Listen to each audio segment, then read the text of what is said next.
All right, well, thank you all for getting on with us today. We're really excited to start these conversations more with workplace charging. It's something that people are very interested in, and it's something that's becoming more and more frequent as people are growing into their businesses, especially with this transition back from this kind of new work style, how buildings are going to handle, what offices are actually going to kind of be consolidated, how workplaces can be smarter, more efficient, and more energy efficient. There it is. Just a little background on who we are for those of you that are not aware of the Council of Governments.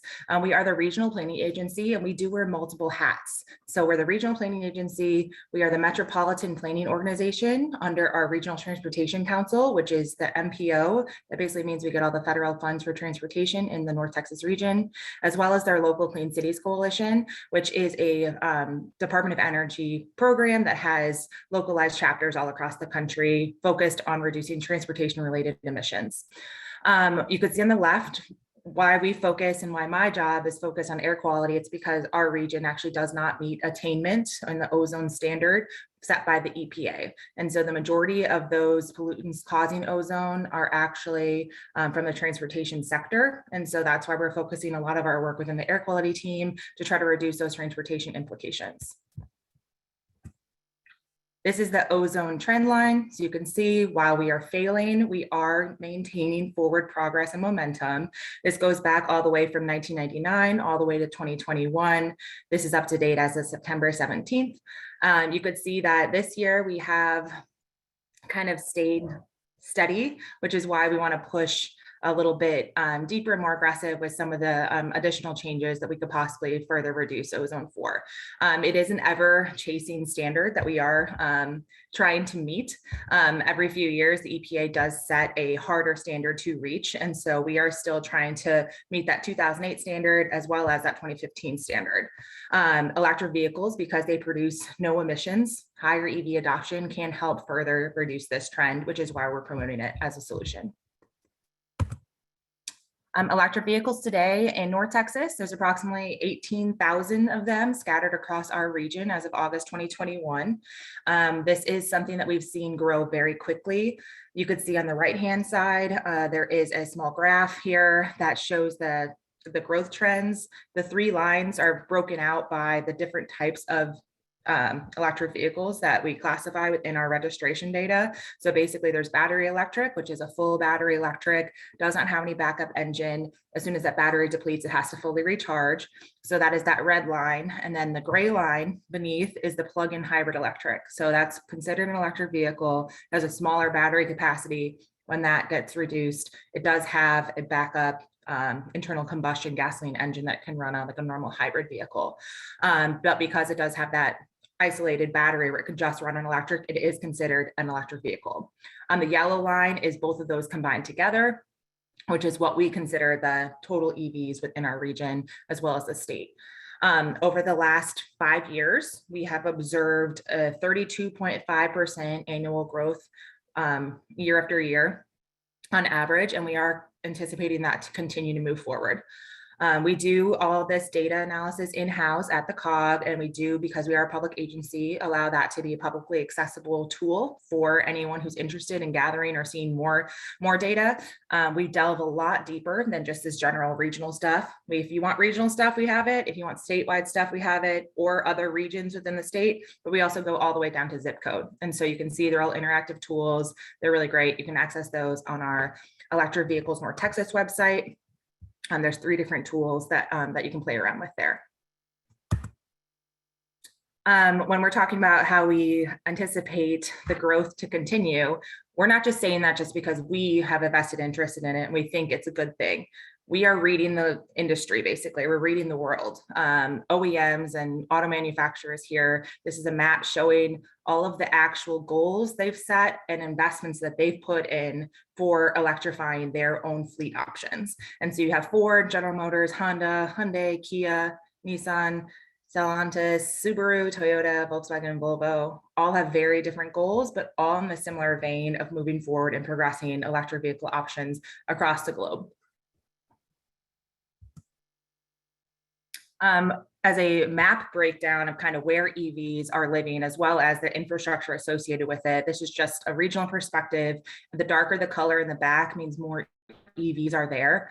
Within our region today, it is pretty isolated in certain areas, but as we're seeing EVs become more prevalent, we are seeing those darker shades kind of spread out across the region. The dots on top represent the publicly available infrastructure that's available within North Texas. You do see that it does mimic over where those EVs are. And so one of the roles that we're trying to do as well is trying to make sure that there's infrastructure outside of those core areas, because a lot of people are charging their vehicle at their home, so they don't necessarily need a public charger. But if you live in Dallas County and you work in Weiss County, you're going to need to charge your car out there to be able to come back. And so you could see up there, there's no publicly available chargers. And so anticipating how the range and how you can really extend your range is really important in investing in options for that. For different types of EV infrastructure, this will be very important in our conversation today, especially in regards to workplaces. There are different types in regards to how long a vehicle is going to be there and how much power you want to pull to that charger. So basically, level 1 is the lowest level of power charger. It's the 120 volt. You get 2 to 5 miles an hour per charge. Very affordable, because basically you're just using the existing plugs. You don't need to make any sort of like extra power to pull to your house or anything like that. No new wires or anything. It does take a long time, so we don't really push many places to get this unless a vehicle is going to be there, like perhaps like overnight or something like that.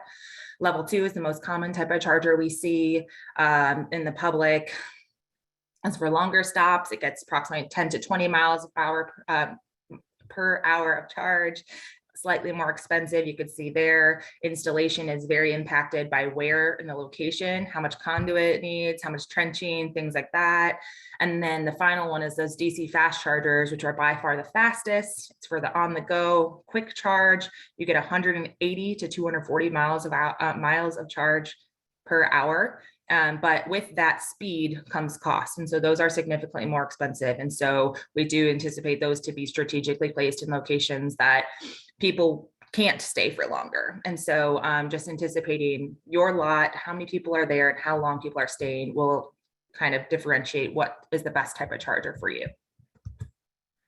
This is kind of going off that same theme. This is the charging pyramid, and it basically goes how much charging we need in our just world in general, the quantity. And so we need the majority of residential. Workplace is the second highest quantity of chargers that we need to fill that gap, then public, and then those travel, those really fast chargers. And so like I mentioned, based on the location type and average time spent, the different charging levels may be better suited than others. Like you're not going to put in a level 1 charger at a travel center near an interstate because someone wants to be in there. They're getting in and out really quick. It would be the least amount of benefit for them if they're having this slow trickle charge. Workplace charging in general has a lot of benefits, not only for the employee, but for the employer. The Department of Energy did a study in 2018, and they actually found that an individual who has access to electric vehicle charging at work is 20 times more likely to buy a plug-in hybrid. That's just because kind of they're seeing it every day. They know that if they get it, they have the option to charge if they see it. So that makes sense. But as we see this stat, we want to continue to prove that right. And so we want more workplaces to have those charging availability and make North Texans feel more comfortable pursuing an electric vehicle. But from an employer perspective, it really is an amenity differentiating your company. It attracts current and as well as prospective new employees, differentiates you, it publicizes sustainability goals, and can help earn credits towards green building certifications. From an employee's perspective, you can live pretty far from your employer and still know that you can charge your vehicle and get home, or you can go beyond if you're starting a road trip, something like that. And then it increases just your flexibility and all of that. And so it's mutually beneficial for both sides. And so this is something that we want to share with both employers and employees, because it's something, if an employee is interested, we do encourage them to bring it to their employer, or vice versa. If an employer is interested, gauge your employees, see if it's something that they're interested in pursuing, and then that can help gauge what you're doing and how much you're investing in the future. We know it is a very complicated and kind of complicated and large investment to make and a big jump. And so we did create a couple different resources that you guys can have for free on our Clean Cities website. This is an example of a flyer we have, an informational flyer that kind of gives a brief breakdown really quickly, just to try to get someone to understand the points of why workplace charging is important and an influential change for your business. But that was just a very brief overview. We do have two guest speakers today that will be giving a little bit more on their perspective of what's going on and how they are impacted and vested in seeing workplace charging move forward. And so the first speaker will be Pharr Andrews from City of Dallas. She'll be going over how City of Dallas is involved with workplace charging and some of the elements that, that they have in regards to it. Good morning. Thank you, Bailey. I'm Pharr Andrews, City of Dallas. I'm the Senior Climate Coordinator here. My purpose is really to work on the planning and implementation of the CECAP plan. I'm very happy to be a part of this very important conversation today. Next slide, please. So today I'm going to cover quite a bit of information really fast. I'm going to introduce you to our comprehensive and environmental climate action plan and describe to you how it supports and promotes workplace electric vehicle charging and infrastructure. I'm going to describe some of the initiatives from the City of Dallas relating to workplace charging, some of our internal initiatives, our citywide initiatives, and our external initiatives. And wrapping up where we are now, I want to talk a little bit about what we have planned next. Next slide, please. So the CECAP, it establishes a goal to reduce greenhouse gases here in Dallas and meet the goals of the Paris Accord. In May of 2020, our City Council adopted it unanimously. And it's really intended to be a pathway or a guide for how the city reaches its overall objectives. The actions in the CECAP plan support electric vehicles and electric vehicle charging. It was a very collaborative effort putting this document together with the vision of Dallas being a leader in reducing emissions and addressing climate and environmental risk in an effective, equitable, and common sense way. So what do we end up with? 97 different actions, which is a really robust plan across 8 different sectors that address emissions from buildings, energy, transportation, solid waste, water, that promote green space, food security, and air quality. The CECAP also addresses mitigation, adaptation, environmental quality, environmental justice, not just emission reduction. So huge scope there. And there's also lots of quality of life benefits, like saving money, improving health, and access to employment. This is an incredible accomplishment for the City of Dallas. And next slide, please. So like I mentioned earlier, each sector of the plan in the CECAP, which is basically our blueprint for how we address environmental concerns here at the city, incorporate the concept of increasing available electric vehicle charging infrastructure. In our first sector, which is our building sector, the goal is Dallas buildings are energy efficient and climate resilient. And really what this does, it supports green buildings, LEED buildings, LEED certifications, which encourage amenities like electric vehicle charging stations for employees and public facing. And our energy sector, with the goal of Dallas generates and uses renewable, reliable, and affordable energy. The goal is to increase the use of cleaner energy, and EV infrastructure supports the purchase of zero emission vehicles. In our transportation sector, which is Dallas communities have access to sustainable, reliable, and affordable transportation. This is actually where we house our electric vehicle charging infrastructure goal. And the goal is 1,500 outlets to support 39,000 vehicles by 2030. And in our waste sector, which is Dallas's zero waste community, we really challenge ourselves to not only think about recycling, reusing, and reducing, but also look at our operations and think about all the trips that our vehicles make. And this is one of our largest departments, and it's lots of high occupancy work sites, which offers us great opportunity to incorporate charging infrastructure. Next slide, please. So in our water sector, this is really, our goal there is Dallas protects its water resources in its communities from flooding and drought. This is one of the largest departments in the city with multiple locations spread across the city, very high occupancy employee locations, and lots of opportunity to support, encourage, educate, promote electric vehicles and electric vehicle infrastructure. And in our next sector, Dallas supports and protects and enhances ecosystem, trees, and green spaces. This is really where we talk about and set goals and targets related to our urban heat effect.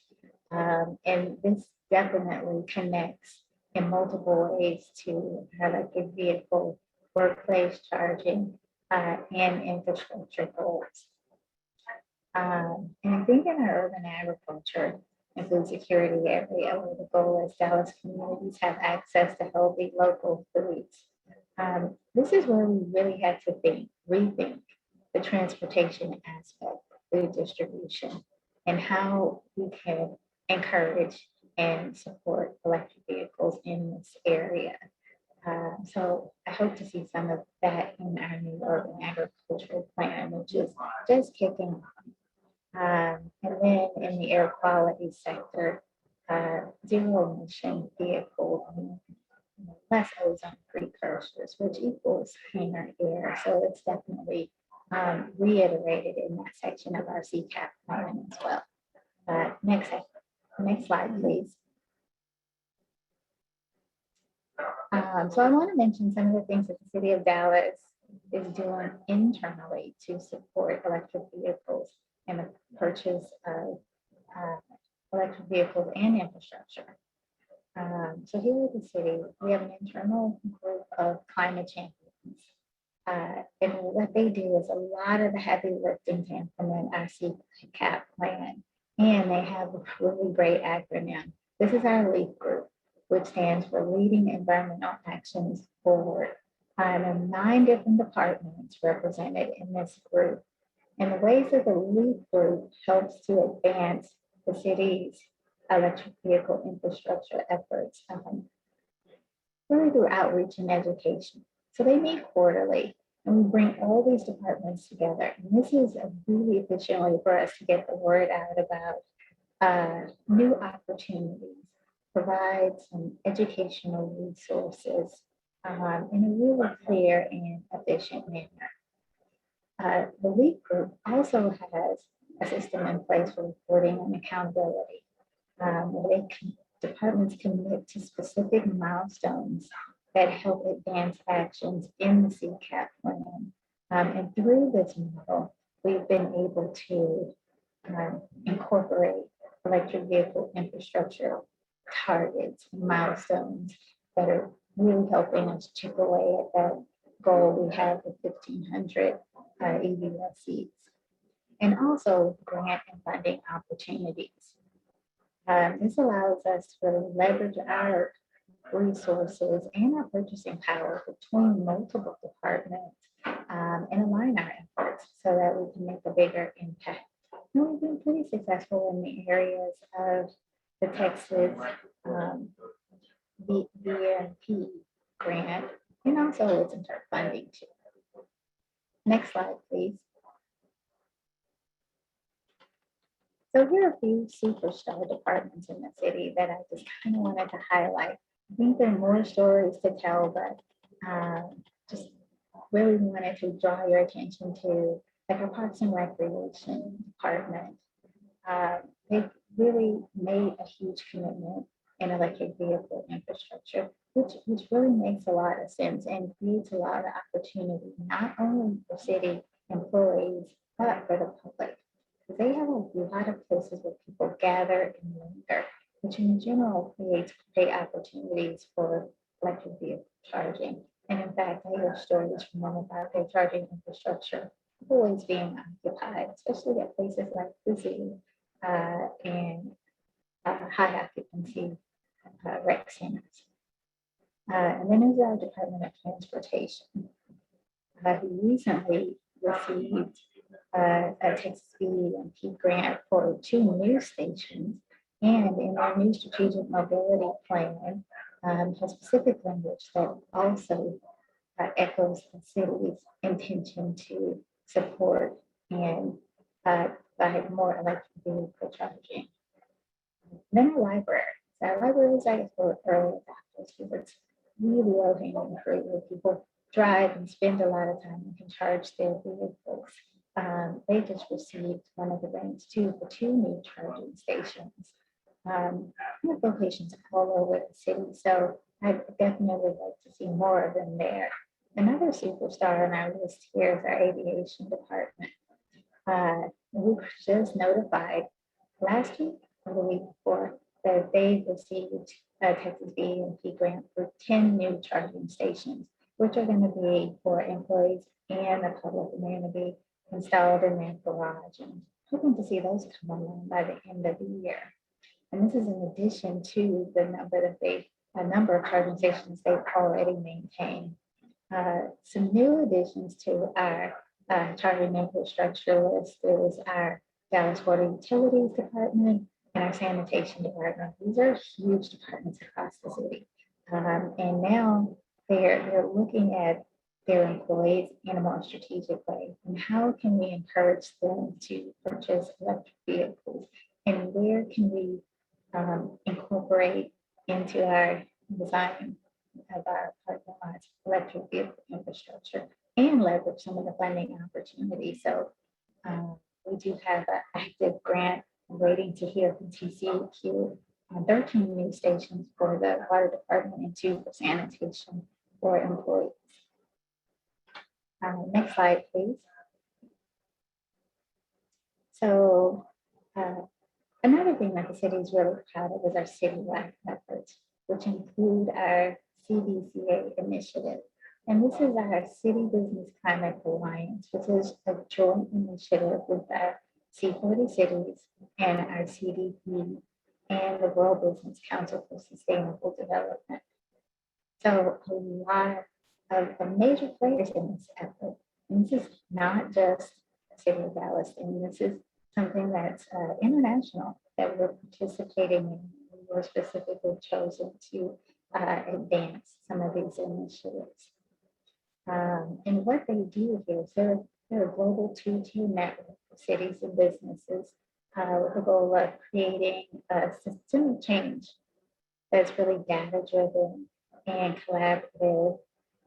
It's just a joint effort so that we can all learn from each other while advancing the Paris Climate Agreement and bolstering environmental and social economic resiliency through these projects. So on the local level, what we do here with the CBCA is we work with a cohort of cities, and we're trying to establish a blueprint for creating local city business partnership where we're developing a joint plan of how we can work with our businesses to advance specific initiatives, not only in our climate plan, but help us get closer to the Paris Accords. And this is one of the areas where we're really taking a strategic look at, yeah, this is where we overlap. This is a great opportunity for collaboration. Let's see. So that effort is underway. We really just had our kickoff meeting last month. It was really successful. We're pulling together interested businesses right now to continue that conversation. Next slide. So we're also involved in some external opportunities. We work with the World Resources Institute on a pole mountain charging effort, which really helps us learn about new technologies. We're working with the Urban Sustainability Directives Network. They have an education and outreach program, which helps us learn from other communities. We're working with the Rocky Mountain Institute, and they're working with Texas cities to advance their climate plans. And there's a specific conversation or meeting dedicated to EV charging. And then our regional effort here in North Texas, where we can collaborate with our sister cities on completing the charging network. One more slide, next slide. So next step, what's on the horizon for the city of Dallas? Well, we just recently kicked off an effort with the National Renewable Energies Lab. And this is our techno-economic analysis of zero emission vehicles. Basically what we're hoping to accomplish here is receive a report or some information that the city can use to make their transition. This document should evaluate the potential options for transitioning to zero emission vehicles, options for converting our fleet from compressed natural gas, and update our greenhouse gas emission inventory, which will really help tell the story of how all of these efforts are going to impact our climate change effort. Next slide, please.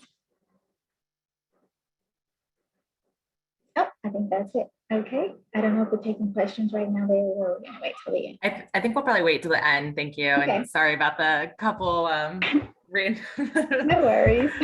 jump forward and jump back, but we appreciate it. That's some great stuff with City of Dallas, and I'm excited to see how it develops and goes further. So yeah, if you have any questions for Pharr or for Dallas, keep those to the end. We have a dedicated amount of time at the end just to answer any questions. So thanks, Pharr. So next we'll move on to Laura Morrison. She is representing the Texas Electric Transportation Resources Alliance. And so that's more commonly known as TxETRA.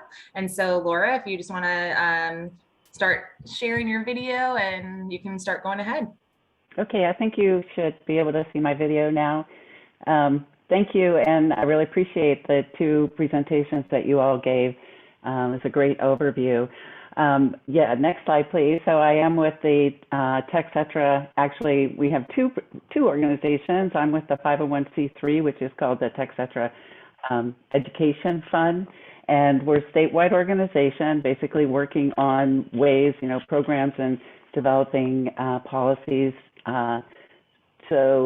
have a mission to achieve equitable and universal adoption of electric transportation by 2035. Which is a bold goal, but we think we can get there. And we do have our sister organization, which is just plain old TxETRA, which is a C6. So they can engage in legislative advocacy and things like that. They're a member organization, and they are made up, the members include EV manufacturers, utilities, charging station companies, academic institutions, groups that represent environmentalists and consumer advocates, and then lots and lots of EV drivers. So I'm going to focus a little more on just sort of general considerations for workplace charging. So next slide, please. And Bailey already mentioned a couple of things, but when we're thinking as an employer about providing workplace charging, what are the considerations? Obviously, what Bailey had mentioned, the type of equipment that you're going to put in, most likely level 2, which is the medium scale equipment. There are also workplaces that are putting in level 1, which means you just have to have a regular old plug for people to plug into. You also have to think about how you're going to manage it. Like, how are you going to manage parking space squatters that are taking up the charging station when they're not any longer charging, and whether you're going to charge fees, whether you're going to charge for electricity or not, and then of course all the different costs that were mentioned. But there is a case study that I had the opportunity to hear about, which ChargePoint did, to look at what exactly it might cost for an employer to provide charging stations at their workplace and compare that as a benefit, because it's basically a benefit for your employees, to other benefits. And you can see that it compares pretty favorably. In this case, the employee was actually paying for the electricity. In some cases, the employer will pay for it. But you can see that it's on the order of what it might cost to provide coffee service to your employees. So it can be a very good benefit to offer. And if you go to the next slide, talk a little more in depth about those benefits that Bailey had mentioned. That's a great study she mentioned about satisfaction and increasing adoption, but more and more, I think I know some apartment companies or residential apartment companies are realizing that it's an important amenity to be able to offer, to be able to attract clients, because more and more people are driving electric. Same thing with an employer. It really helps with their satisfaction, retention, and attraction. Of course, sustainability branding is very important. Luckily, most of our employers are paying attention these days to ways that they can reduce their own emissions. And in fact, employee commutes are actually considered employer scope 3 emissions by the EPA. So I know, for instance, I saw an inventory, greenhouse gas inventory that Travis County did down here where I live in Austin, and 25% of their greenhouse gases came from employee commutes. So it's an important aspect to be working on. And then also there's the potential, if you have a bunch of EVs plugged into your garage, when it gets to be more common to have the electricity from the battery of the EVs be able to be transferred to the grid or the building or whatever, it has the potential to reduce your utility costs, especially to reduce your demand load when you're turning on the air conditioning, for instance, of a big office building in the middle of the afternoon. And they can qualify for federal tax credits also to help you cover the costs. Next slide, please. So let's talk about employee benefits. The most obvious one is convenience, of course, and allows people to, save a stop for however else they might refuel their electric vehicle. But it's particularly important for certain kinds of employees, and not only would I say particularly important for these other employees, it might be what makes driving an EV feasible. And so if you look at people that are living in multifamily dwelling units where it's a little bit harder to be able to provide on-site charging, so that can be in residential ownership, condo situations, or multifamily buildings. Like I said, more and more apartments are being built with that as an amenity, but you think about all the older buildings where retrofitting can be a little more expensive. We call these people garage orphans. And people obviously with long commutes, and I think there are a lot of people in the Dallas area with long commutes. People that are driving electric vehicles with a shorter range. So those are going to be electric. Obviously, the range is getting longer and longer in the vehicles that are coming out. But if you think about it, the less expensive cars may have shorter ranges, and used cars, which are older electric vehicles, as more and more of them become available, we might have more and more with shorter ranges. And then I mentioned people on the lower end of the pay scale, because I think this is really important. If you look at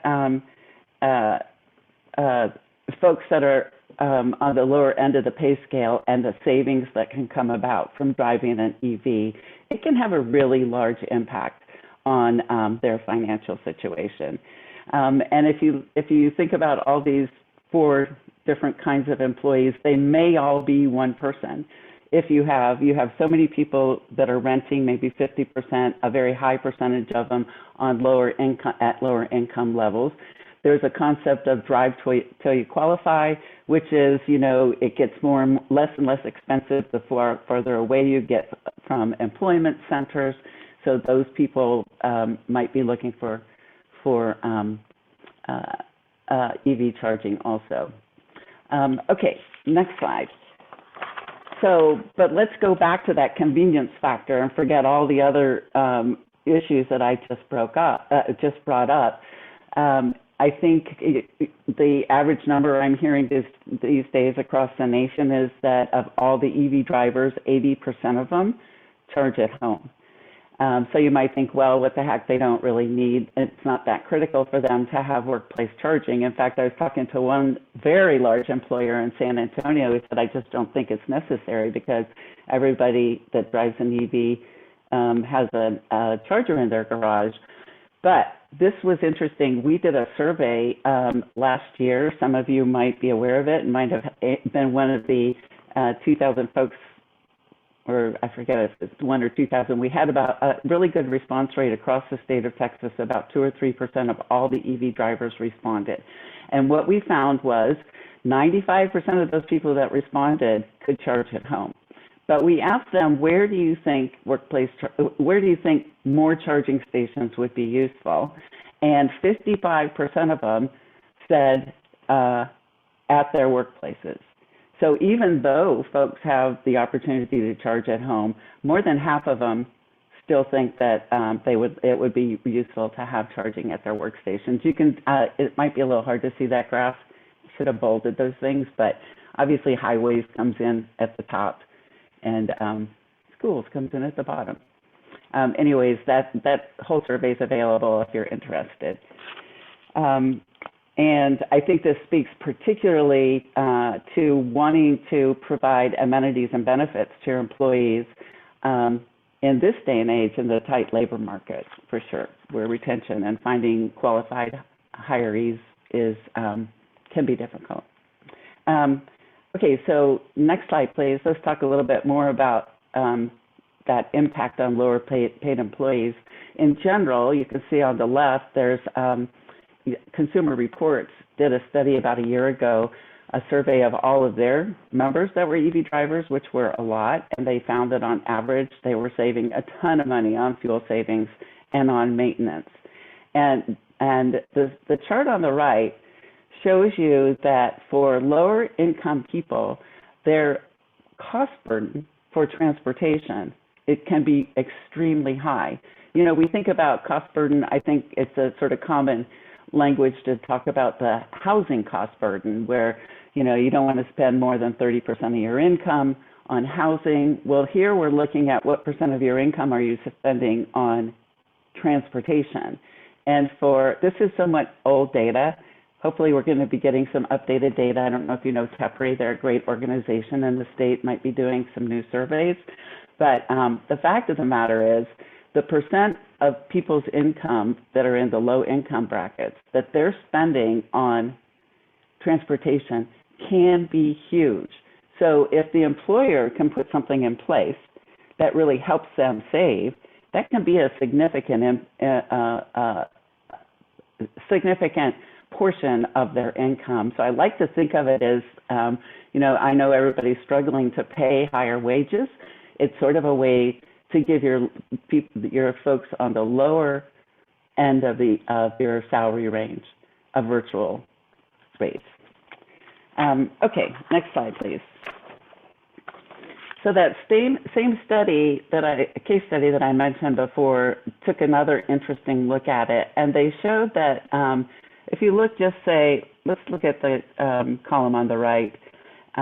It says that their annual total cost of ownership for the employer, and this is when they're actually paying for the employee's electricity too, is $723, the annual. But on the other hand, the annual employee savings there is $1,800, which goes to say that $723 turning into $1,800 savings is a 2.5 times multiplier to the value being brought. So all to say that the amount of money that the employee is going to save could be a lot more than the amount of money that the employer has to invest, which says it's sort of a given that there are benefits to the employer too, other than just the cost. Other than just the cost, it says it's a good investment. Okay, next slide, please. So Bank of America for years has been found it in their own interest to help their employees get into lower emission cars. And right now, in the way that they do that, they are providing workplace charging. They have over 200 charging points at their corporate offices. They're putting they're installing chargers at their banks and their financial centers for employees and customers. And this is really important. If the employer can actually pair the workplace charging with programs that might encourage EV adoption by their employees, it can be that much more powerful. And in fact, they have given out over the years more than 4,000 rebates for electric and hydrogen fueled vehicles. Purchases, they do 2,000 for a lease, and they do discounts on home charging stations. So finding ways to do workplace charging, but also to really help bring that usefulness to your employees can be really powerful. Even if it's just doing like educational programs and getting different kinds of opportunities at your fairs and partnering with folks like the DOE Clean Cities Coalition to do ride and drives to get people in their vehicles.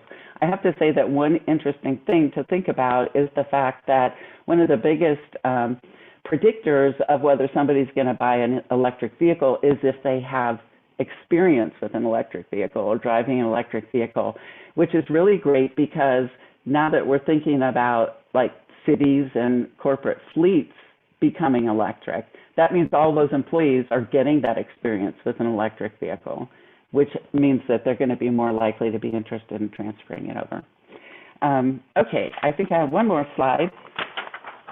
And just to sum up and to close, Texas, unfortunately, is the largest contributor to transportation-related emissions across the U.S. And as Bailey mentioned, air pollution is a huge impact. Obviously, climate change is a huge impact, but it's important to remember all these other impacts that you are going to be affecting by helping your employees get into to drive electric. In terms of regional economic vitality, I know I saw, San Antonio also has issues with non-attainment, and there was a study that was done that showed that could have a regional economic or actually a county economic impact to the tune of up to $27 billion over the years. So there's a big sort of business interest in keeping the region economically viable. With regard to public health and health costs, of course, we know that the air pollution from emissions causes asthma and all sorts of other things. The American Lung Association did a study where they looked at what they call their ZEV scenario, zero emission vehicles through 2050. And they found that, and they broke it out and actually gave some numbers from Dallas. They found that with their ZEV scenario by 2050, annually, Dallas would be saving $2 billion in health costs and over 3,600 asthma attacks a year. So that's a really poignant kind of issue to understand that it's huge financial health impact, huge health impact. And then, of course, it's an environmental justice issue since communities of color are disproportionately affected by climate impact. So all to say that electric transportation is absolutely a key to addressing these major issues, and workforce charging is the key to making that feasible. And in terms of the numbers, those were really great numbers that Bailey showed in terms of the increase. And I do want to give a plug for the data that you all have on your website, Bailey. It is like a wonderful data source. If you're ever wondering anything about how many electric vehicles in Texas, that's the place to go. But also I wanted to mention Atlas EV Hub does a market analysis every month, and their report for sales nationally in June showed that that there was that almost 5% of the light duty vehicles that were sold in the nation in July, excuse me, not June, in July, were electric vehicles. And if you look at just passenger vehicles and you take out SUVs and crossovers and pickups, 20% of those vehicles that were sold nationally, 20% were electric. So you can imagine when the pickup trucks come through and all the excitement about Rivian and the Lightning and everything. And in July, Texas had its biggest month on record for selling electric vehicles and was second only to the state of Texas. So the future is closer than you might think. And it's an exciting time to be thinking about all this. So I think that's it. Next slide, please. Thank you very much. Awesome. Thank you, Laura. She set me up well. She really hit home with the why an employer should care. I'm going to kind of close us off today with how to get started. If you are interested in it, you think it's a good idea, what are the first initial steps you need to do in order to actually get chargers on site? And so a quick 5-step little step-by-step process. First step, you want to assess your current and future charging needs. Second step, determine your charge property considerations, as well as start thinking about implementing certain policies ahead of time, and then engage your electric utility, and then look finally funding, installation, and operation. So there's multiple steps before you actually purchase the equipment itself. And then once you have it, you want to tell people about it. You want to ensure its visibility. You want to promote it. You want to make sure you get use out of your investment. So assessing your charging need, one of the things that's available on the Department of Energy has the Alternative Fuel Data Center. So that's the AFDC. You can see this small green box on the right. They have a sample survey that employers are able to give to their employees so they can get a better idea of exactly where their employees are at. How many people actually have an EV currently? How many people are thinking about getting EVs? And that allows them to basically narrow down that first initial investment and then plan out, okay, maybe right now there's no one with an EV, so we'll put in 2 stations. Well, if they survey and they're like, wow, we have 50 employees with EVs, maybe we'll put in 10 stations. So figuring that out, there's not, without asking your employees, there's no answer or set like you should start with this amount. So definitely get the feedback from your employees yourself, because that will allow you to get a lot easier of a direction forward. There's different property scenarios based upon if you're leasing a building, if you own a building, things like that. And so obviously the easiest one, the employer owns the building and the parking lot, electricity is accessible and upgrades are not needed. So basically just get the equipment, it's ready to go. The second one, easy. Employer owns your building still and parking lots. Electricity is accessible, but upgrades may be needed for the actual power and all of that. So trenching, conduit moved, all of that, so that it's some cost and construction. Moderate. The employer leases the building. That does require you to work with your building management, all of that. Figure out who is managing it, how to get that on site without having the actual ownership of the building and parking lot itself. This is moderate because electricity is accessible, but upgrades are needed, just like that easy one.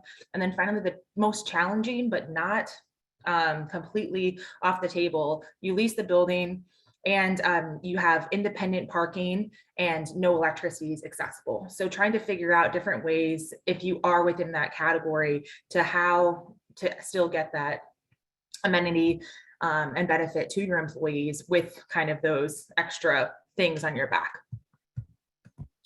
Different considerations, Laura kind of covered these a little bit, but figuring out what type of charging you want to provide, how long do employees typically stay on site? If people are staying there for 4 hours, that level 2 is probably better. If employees are coming for 9 hours, you possibly could get away with those level 1s because they're there for an extended period of time.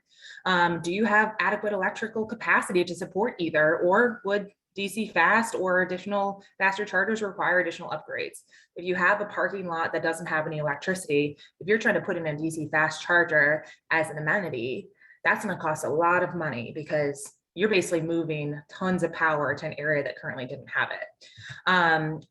Also talking about chargers themselves, how much connectivity do you want with a charger? How much do you want to know about the charger? You can be networked where basically it has a built-in computer where you can track usage, you can monitor the equipment health. They are slightly more expensive, but you get to know it. It's like checking the health on your phone or your computer. Or they have just dummy chargers, and they're called dummy just because they provide electricity, but you don't know anything else beyond it. It's just like any other appliance you have. And then figuring out how you want to charge. Is the company going to pay as an amenity for their employees? It's going to be free to the user. Is it going to be a fixed rate where basically it's like, okay, you'll pay $10 a month and you can charge whenever? Is it going to be variable rate by time? The longer you're there, if you're there beyond a certain threshold to incentivize people moving, you get charged more, etc. Figuring those out on the front end. And then finally, what costs are you willing to cover and how do you want to manage it? Installation is one cost, but then you have to also take into account operations and maintenance costs, figuring all that out so you don't get hit with a surprise bill and all of that later down the line. Policies and etiquette guidelines, huge for workplaces because you're dealing with people's vehicles and it can get very contentious. If you don't have a policy in place, you don't have anything to basically back up how and what you are actually pushing and protecting a certain employee. Let's say they get upset because someone else touches their car to move the charger. Well, if there's a policy that says if the car is there and you allow that, then that's there and you can back that up.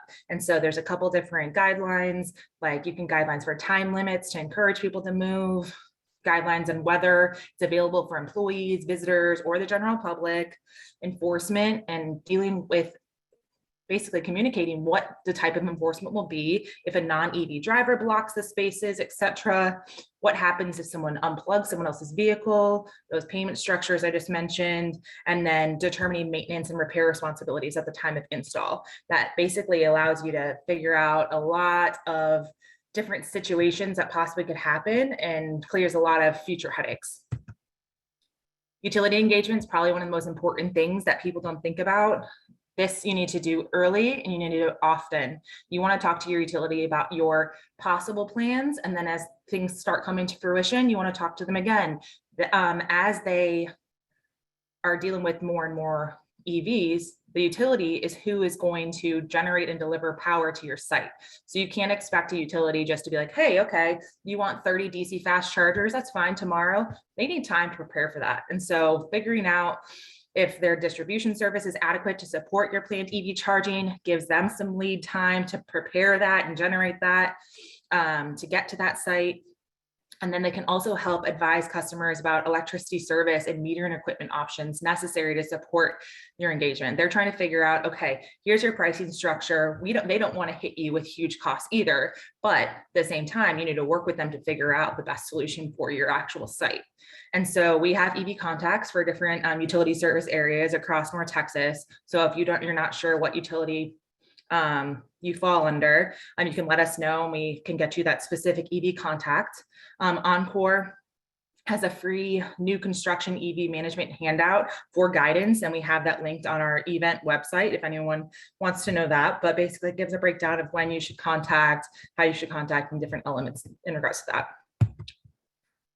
For funding, there is funding available. We actually were on the tail end and just closed this past month for the Volkswagen funding for level 2 chargers that did have a specialized category for workplace charging that is now closed. And so we're looking at the other ones that are coming on the horizon. The alternative fueling infrastructure tax credit is available for up to 30% of tax credit for the cost of EVSE. You do have to install that before December 31st of this year, and that is only available for private entities. Public entities are not eligible for that. In Texas themselves, we have through our TERP, Texas Emission Reduction Program, their alternative fueling facilities program, their AFFP. It does fund alternative fuel stations, including chargers. 50% of the total cost can be covered. We are expecting that round to open in the next few months. And then additionally, the Volkswagen settlement It closed its level 2 charging, and now it's about to open its DC fast charging. So if you do have a site that has a quick turnaround that you think a DC fast charger would be really beneficial for, they are covering up to $150,000 per DC fast charger. And that will, when that opens, it will be a first come, first serve. And so, like it says on the bottom, this pro tip, plan ahead for stations. So when this funding is announced, you're ready to move forward. This is really important because funding is not always available. So when it does become available, you want to take advantage of it. So just reiterating how to get started, contact your utility to start conversations, reach out to Clean Cities for resource assistance. We have a list of different providers for EVSC and different information that we've kind of held on to for the last couple of years with all of our stakeholders. You want to plan ahead for possible stations and locations and apply for funding, and then engage with your employees and get charging. You want to have these used when you put them in. There's nothing worse than spending money, getting a charger, no one knows about it, and sits there getting dust. So you want to make sure people know about it, and you want to be a good example and success story. And so the tip on the bottom, a lot of EVSE providers, infrastructure providers will provide a full suite of services, including site planning, engineering, et cetera. You don't have to get into the weeds of everything. People do have their allocated kind of role to make sure that it's the easiest process as possible. And finally, before we open it up for a few minutes of questions, this is part of our National Drive Electric Week. This week is National Drive Electric Week over the whole week. DFW Clean Cities has hosted a few different webinars and tours this week. Our main general public facing event that we have every year is going to be this Sunday at the Rec in Grapevine. And basically anyone who has an EV can register, come park their car, walk around some exhibitors. They have ride-in drives available. There's gonna be a food truck. It's gonna be a good time. Then also a film screening. And so it's free to attend. If you have an EV, great, bring it. We'd love to see it. If you don't have an EV, that's also great. This event's not for people with EVs. This event is for people to get educated about EVs. So come see, test drive, talk to EV owners from their perspective. You're not being sold anything. And so it's a good time. And so we hope to see all of you there. But we have about 1 to 2 minutes of any final questions. If anyone has a final question or topic they would like us to cover, or anything in regards to our two speakers.